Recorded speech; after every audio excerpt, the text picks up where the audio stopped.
19, nós vamos continuar falando sobre isso, o levantamento Retratos da Leitura no Brasil, foi divulgado nesta quarta-feira, constatou que cerca de 75% da população nunca entrou numa biblioteca. Está na ponta da linha o professor Paulo Silvino Ribeiro, doutorando em Sociologia pela Unicamp. Professor, tudo bem? Boa tarde. Tudo jóia, Patrícia. Muito boa tarde. É um prazer poder falar com você e com todos os nossos ouvintes.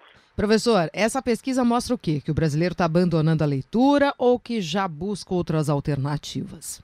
Patrícia, eu penso que essa questão da busca de novas alternativas, ela é muito válida, mas existem outros dados que mostram também que essas novas alternativas, até certo ponto, ainda estão restritas a uma parcela muito pequena da nossa gente. Então, eu acho que pensar a questão do não uso de nossos recursos e da possibilidade do acesso a nossa própria capacidade, tendo livros e um certo acervo, isso se dá de forma histórica.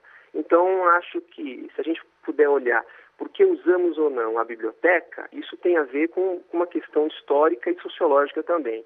Eu vou tentar ser bastante resumido aqui, mas eu acho que a questão é a seguinte: há condições culturais, mas há outras condições também. Porque, veja, não basta dizer que o indivíduo não lê ou apenas ele não gosta. Na verdade, há outras condições que impelem para isso.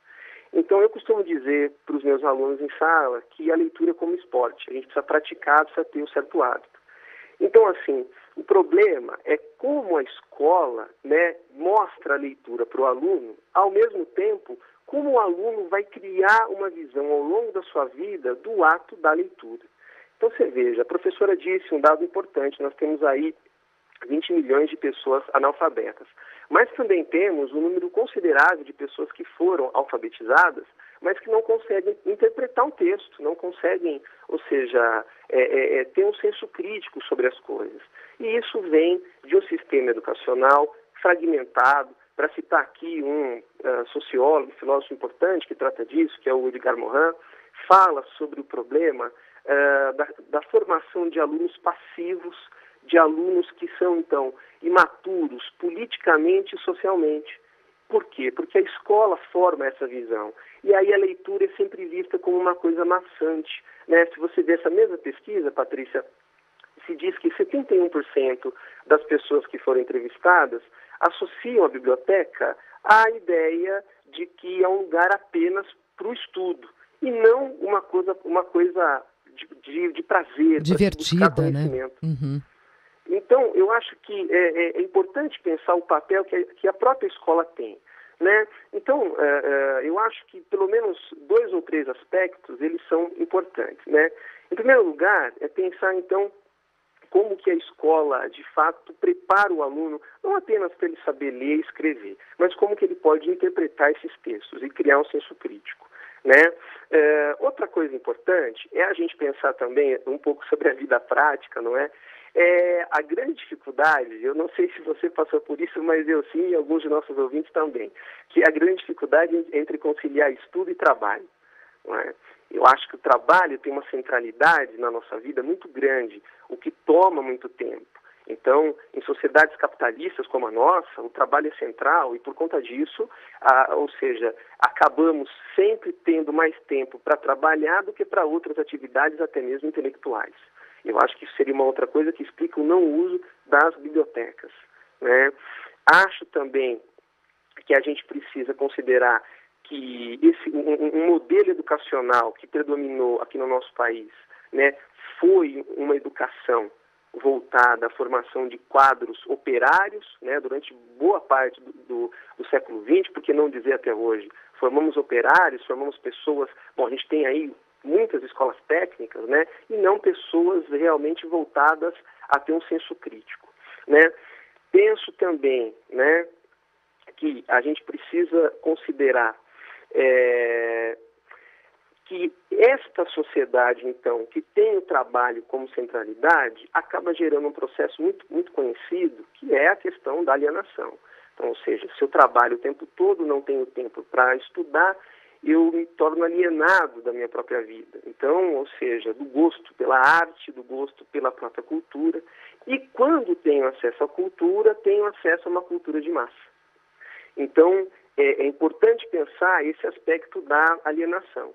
Então, eu acho que pensar o trabalho, pensar que tipo de escola a gente tem e pensar também o seguinte, a armadilha dessas novas tecnologias, porque, veja, de fato temos um acesso maior à informação, mas informação, como todos nós sabemos, não é sinônimo necessariamente de conhecimento, né? Então, é por isso que os jovens, na sua grande maioria, preferem o acesso à internet, preferem as famosas buscas em sites como o Google, do que, de fato, ir à biblioteca, pegar os livros, estabelecer relações, que requer uma atividade, um empenho extremamente maior.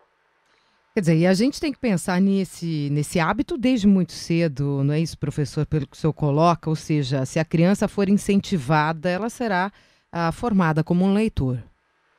Certamente, né? Eu acho que isso é uma coisa, veja, que a gente precisa se preocupar desde os primeiros anos, os primeiros passos desse processo, como se diz, cognitivo, né? Para que a criança, de fato, tenha isso como hábito e não veja como uma atividade maçante. Então, a leitura é para que eu possa ler o mundo e estabelecer relações entre o conteúdo dos livros e o cotidiano no qual eu estou inserido. Não apenas para que eu veja a matéria de uma forma chata, de uma forma dura, porque se isso de uma certa forma permanece, a leitura nunca é prazerosa. Eu sempre prefiro as imagens, o som. É claro que as imagens, o som e qualquer outras formas de mídia e de comunicação, elas são mais atrativas por conta disso. Mas a armadilha está no quê? No tipo de informação superficial, né, que a gente tem o tempo todo, que é diferente daquele conteúdo muito mais, digamos assim, profundo, que a gente certamente encontra nos livros e na própria biblioteca. O senhor acha que existe possibilidade de mudança de comportamento dentro das escolas a curto prazo? Existe essa preocupação? Patrícia, eu não sei dizer se a curto prazo. Eu acho que quando se está falando de algumas práticas que são construídas historicamente, a gente tem que duvidar um pouco de coisas milagrosas, né, que sejam feitas do dia para a noite. Acho que a curto prazo, a meu ver, eu sou um pouco pessimista. Acho sim que é um trabalho que precisa ser feito, isso perpassa por um pensamento de políticas públicas que promovam isso, né, uma sensibilização do próprio professor, uma valorização, né, de forma incondicional da profissão de professor. Isso é uma coisa que, infelizmente, o nosso país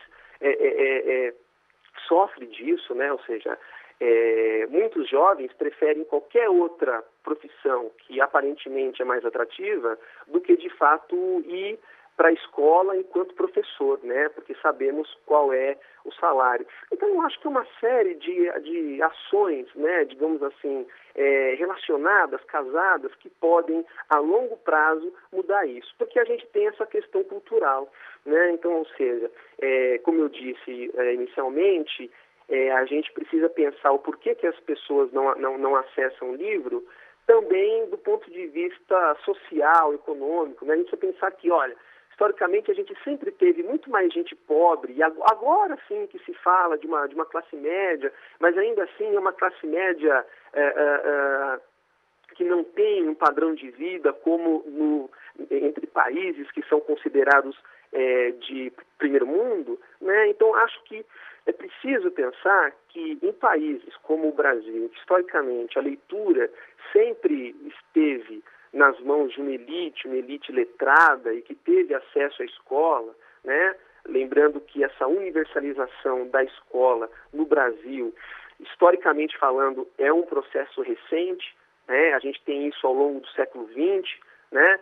Então, por isso que eu acho que mudanças assim a curto, médio prazo, eu sou um pouco pessimista. Eu acho que isso, de fato, só virá com o tempo. É importante que a gente também entenda que isso não se deve ser esperado apenas do Estado. Há também uma sensibilização da sociedade civil, né? Ou seja, da própria família, né? A família entender sobre essa importância. Também há uma outra questão, que daí acho que não é só família, mas entre o Estado. a gente pensar qual é o valor, né, eu digo, o custo para a gente adquirir um livro. Embora tenhamos muitas bibliotecas, mas o livro ainda é uma coisa cara, né? Isso mostra como que realmente a leitura sempre foi, digamos assim, um privilégio de poucos, né? Olha, eu agradeço muito aqui a participação do professor Paulo Silvino Ribeiro, doutorando em Sociologia pela Unicamp. Uma ótima tarde para o senhor, viu? Muito obrigada. Eu é quem agradeço, me coloco à disposição para outras oportunidades também. Um grande abraço. Agora são 3h29.